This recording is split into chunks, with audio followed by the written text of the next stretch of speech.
Muchas gracias. Con su permiso, diputada presidenta. Adelante, diputado.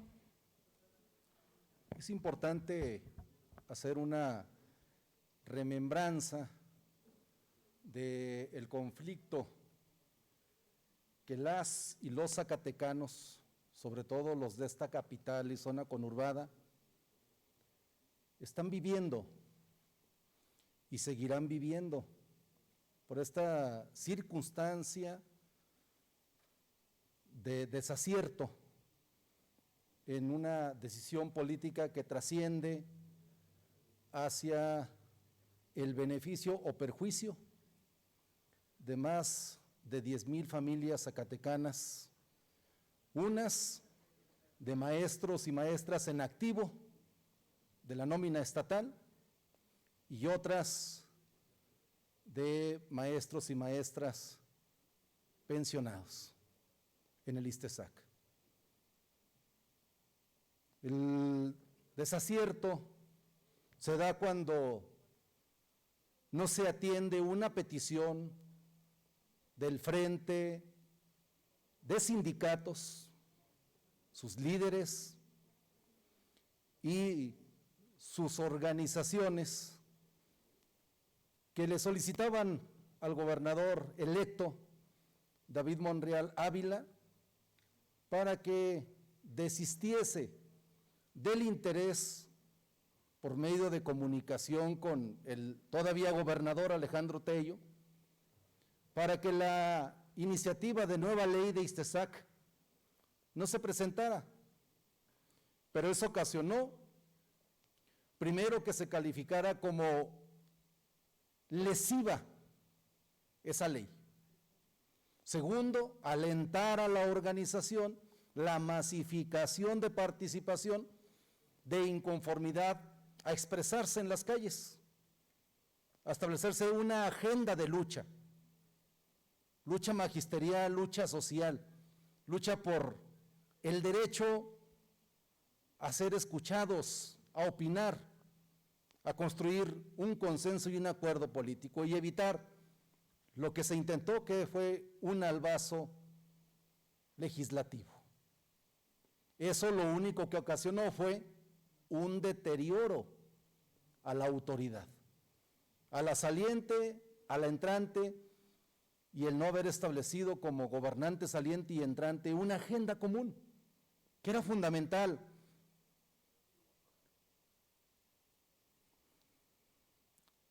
Se desaprovechó una gran oportunidad para empoderarse el Ejecutivo del Estado con su pueblo, con los sectores. No se hizo caso, al contrario, se juzgó equivocadamente. Se prefirió el camino tortuoso, la irritación, y la clase trabajadora decidió dar una lucha irrenunciable por una ley ISTESAC que resuelva de fondo el problema, porque no se ha atendido. Hoy hay titular. ¿Y se van a resolver las cosas? No. Se inicia un proceso y los maestros están esperando que esté habilitada la Comisión de Parlamento Abierto y que se formen las comisiones especiales y que se vea de manera global cómo se resuelve el problema. Pero también hoy no se han cubierto los salarios, prestaciones y la seguridad social. El problema del FONE implica, por eso no va a ser fácil resolver el tema de la nómina, que sea reformado, porque tiene que flexibilizarse y reconocer que en el caso nuestro, no por las prestaciones de algo que dicen que lo primero le favorece el derecho. Y fue primero el sistema educativo estatal que el sistema educativo federal en Zacatecas. Por lo tanto, la federación tiene que reconocer que es primero en derecho el revisarse la nómina estatal y que los gobiernos de Zacatecas tuvieron que implementar convenios mixtos para poder ampliar la cobertura. Zacatecas es el segundo estado con mayor servicio público educativo. Solo el 5% es privado. Entonces hay un antecedente histórico que implica que Zacatecas, su gobierno, su legislación, tiene que ser revisada. Las prestaciones, las conquistas de un sistema educativo estatal, que fue primero en atender e intentar darle cobertura, e intentar darle educación a su pueblo. Y entonces, yo creo que se abre una coyuntura importante, la comparecencia y la omisión tan grave que el secretario de Finanzas saliente, que fue también el entrante, no alertó de, número uno, y lo que no se ha salido a declarar, que el gobierno de Alejandro Tello tenía que liquidar los créditos de corto plazo, porque terminaba su administración y su derecho de haberlos adquirido. Segundo, que podían ratificarse, pero por necesidad, si así lo determinaba el gobierno entrante. No se hizo. Y entonces sale el director de ISTESAC, Marco Vinicio, a decir, sí hay fondo para ver el otro problema, lo de las pensiones. Y tampoco se ha aclarado si hubo o no hubo. Otra gran omisión. Pero la más grave es que seguimos sin nombramientos. Apenas hoy se nombra a la directora, pero todavía no es secretario ni secretaria de Educación. No hay secretario general o secretaria general de gobierno.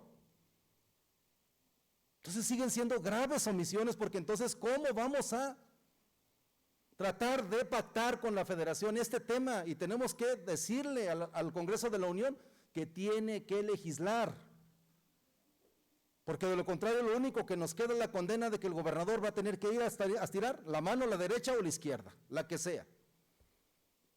Y no es justo para los zacatecanos. Entonces nuestro señalamiento es que hay un pecado y hay una afectación a más de 10,000 familias por no tener la garantía patrimonial de un salario. Segundo, las actividades sociales, sobre todo capital y zona conurbada, la economía, el comercio, también tiene una gran afectación, y entonces tendrá que ver dentro de la reactivación por pandemia ahora también una solidaridad por reactivación por este periodo de movilizaciones. Esperemos que haya esa conciencia. Y entonces, esta omisión de dejar pasar el tiempo bajo la tesis de no hay dinero y entiéndanme, no resultó. El efecto es que continuarán las movilizaciones, los maestros no van a renunciar. Hoy, sorpresivamente, se juntaron, pero en contra, a reclamar, a luchar, y van a construir una gran agenda de lucha, los maestros y las maestras. Reclamarán el pago de salarios, reclamarán las prestaciones y la seguridad social y resolver el problema de fondo que nos rebasa. Se requiere esa reforma que señalo. Hago un exhorto respetuoso y hago un llamado también a esta legislatura para que empoderemos a nuestro gobernador. Nos tomamos la foto en la manta, porque decíamos, ya se resolvió el pago. No se ha resuelto al 100%. Y tampoco ha estado claro de si fue parte de lo que adeudaba la federación, de lo que tiene pactado, fue adelanto, en qué términos se hicieron las cosas. Pero no se resuelve. 122 millones son una parte de lo que la federación tiene que aportarle a Zacatecas para resolver la nómina hasta diciembre. Pero iremos a tener capacidad de resolver el problema de ICESAI y también lo de la nómina educativa para 2022 dentro del paquete económico, la ley de ingresos y el presupuesto de egresos de Zacatecas. No. Entonces, yo sí hago una invitación para que ese empoderamiento que le demos al gobernador, esta legislatura, favorezca a las y los zacatecanos, sus sectores y la problemática que estamos viviendo. El gobernador debe ser empoderado, pero también debe de permitir empoderarse. Debe de permitir que lo empoderemos. Porque yo creo que una fracción parlamentaria, un bloque, no resuelve el problema. La coincidencia de este parlamento sí lo resuelve, porque estaremos acompañándonos a una lucha que actualmente no lo resuelven las más grandes movilizaciones. Abren coyuntura, abren agenda, abren diálogo, generan voluntades y pueden traer importantes soluciones para Zacatecas que actualmente estamos enfrentando. Es cuanto, diputada presidenta. Muchísimas gracias, diputado.